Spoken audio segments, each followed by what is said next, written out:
poodles, miniature schnauzers, and miniature Shih Tzus is urinary tract alkalinization, and that can lead to crystals in the urine. And if left unchecked, that can go on to progress to stones in the bladder, which can be a surgical problem. So we definitely want to check them before it would progress to that point. So if you have one of those breeds, and those are listed in the handout, then I would definitely get the urine checked about 3 weeks into the transition to the vegan dog food. That way, if the urine is starting to form crystals, there can be things that are done to the urine to acidify, or to the diet of the dog to acidify the urine and reduce the occurrence of the crystals.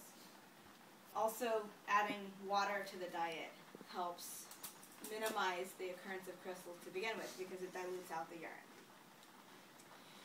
For other dogs that are prone to dilated cardiomyopathy, which is a heart condition, it may be advisable to add taurine to the dog food. There are certain brands of dog food that already have taurine added, and that traditionally is sourced from meat, but it can be supplied synthetically, and that's how the vegan dog foods that have taurine have it sourced. So if you have a Doberman Pinscher, Afghan Hound, any of the big chested breeds, the St. Bernards, Irish Wolfhounds, Scottish Deerhounds, or Cocker Spaniel, then it would be a good idea to supplement with taurine in addition to the regular nutritionally balanced dog food. Now, in my clinical practices that I've been in practice for almost 6 years now, I've seen many cases of skin problems in dogs. That's probably the #1 complaint, actually, for seeing a vet is skin allergies. And a certain percentage of those are due to flea allergy dermatitis, but after that, we see a fair number of pets who have food allergy. And believe it or not, many of those animals are allergic to meat proteins. So chicken, beef, lamb, some of the really common meat sources that we find in our commercially available pet foods are sourced from meat. And this is manifested by them licking their paws, chewing at their feet. You see the brown coloration of the hair on their paws, which is basically salivary staining from them constantly licking their paws. So this is very characteristic for food allergy. To rule it out, we'd have to do a food elimination trial, meaning putting them on a new diet that has a novel protein, a novel carbohydrate source for a period of a minimum of 8 weeks, and then reevaluating them as far as their skin allergy goes. And during that time period, they shouldn't have any protein source that is suspect as a potential allergen. So if they've been eating chicken and rice for all this time, then it should be a diet that doesn't have those proteins in it. So that's the beauty of the vegan diet from a health standpoint for these dogs, not to mention that it doesn't have the byproducts such as the beaks, feathers, diseased lesions, chemicals, toxins, styrofoam. In some cases has been reported even rendered euthanized dogs and cats have ended up in dog and cat food. So that has been implicated in increased incidences of cancers and other degenerative diseases we're seeing in our animal companions. So we're getting rid of that by feeding a vegan diet, and we are in some cases improving the immediate comfort and skin health of dogs who have allergies to meat proteins. Plus, we're not contributing to the slaughter of animals that otherwise would be killed just for the purpose of feeding our animal companions. So it's really a great thing for dogs in many cases, in most cases.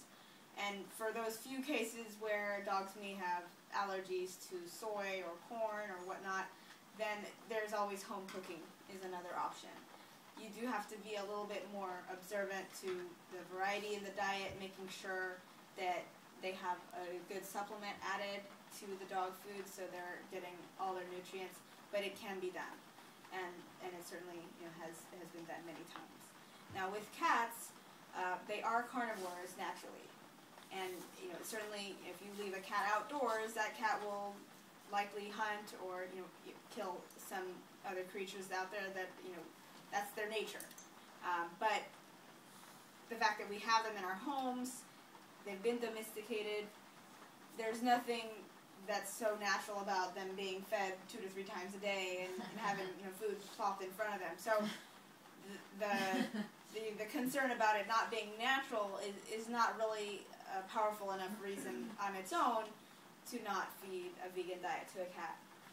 That said, there are some legitimate health concerns that we have to be aware of regarding cats. Not only do cats absolutely have to have taurine to be healthy, they will go blind and have heart trouble without it. They also have a sensitivity in their urinary tract to the alkaline plant foods that are inherent in a vegan diet. And they're more prone to having urinary crystals as a result of urinary alkalinization than dogs are. So when transitioning a cat onto a vegan diet, it is very important a few weeks after transitioning that a urine sample be checked. And this can be part of a routine checkup that includes blood work and whatever else is needed for that cat, be it vaccines or just a general health exam, and the urine sample can be taken at that same time. So for most cats, they're going to be fine on the vegan diet, and there's not going to be a need to change it back or acidify the urine.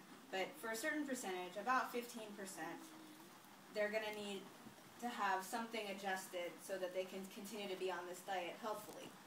And that generally involves an acidifying agent being added, or Harbingers of a New Age carries a pH-adjusted supplement mix that can be added that you bake at home in a kibble mix that is prepared specially. It has methionine to acidify the urine, and that reduces the incidence of these crystals.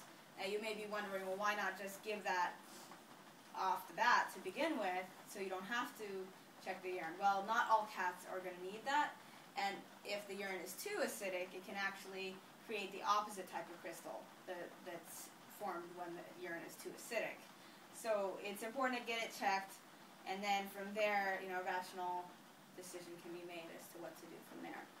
Cats notoriously are picky eaters, and not all of them are going to be so pleased with switching to a vegan diet. So that's another thing to take into account. And certainly if the cat is undergoing some illness, it may not be a good time to try this, because it's very hard sometimes to get sick cats to eat anything.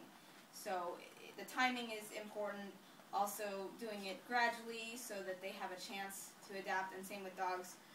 Gradually switching them onto the new food to minimize the occurrence of diarrhea and vomiting, and get them accustomed to the new diet without too much turmoil in their diets. So those are the basic kernels of information that I have for you.